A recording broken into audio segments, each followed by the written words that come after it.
একদিনের কথা। কাদু মিয়া ছিল গ্রামের সবচেয়ে অলস লোক। এমন অলস যে পানির কল খোলারও কষ্ট করে না, জিহ্বা বাড়িয়ে দূর থেকেই পানি চাটার চেষ্টা করে। একদিন তার মাথায় এক অদ্ভুত বুদ্ধি এলো। সে ভাবল, কাজকাম ছাড়াই যদি ধান, মাছ আর মিষ্টি পেতাম কত ভালো হতো।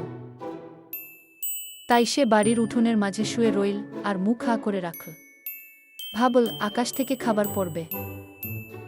গ্রামের লোকজন এসে দেখে কাদু মিয়া মুখ হা করে শুয়ে আছে। কেউ জিজ্ঞেস করল, কাদু ভাই, কি করতেছেন? কাদু উত্তর দিল, আকাশ থেকে মিঠাই পড়ার অপেক্ষায় আছি। সেই শুনে গ্রামের ছেলেপেলেরা মজা করতে শুরু করল। এক ছেলে একটা শুকনো আমের আটি এনে তার মুখে ছুঁড়ে দিল। আরেকজন একটা শুকনো পাতাকুড এনে দিল। কাদু মিয়া হা করে থাকা অবস্থায় এগুলো গিলে ফেল, তারপর উঠে বসে বলল, এইভাবে চললে তো আমার দুনিয়াই শুকিয়ে যাবে। সেই দিন থেকেই কাদু মিয়া ঠিক করল, খাবার খেতে হলে নড়তে হবে, চলতে হবে।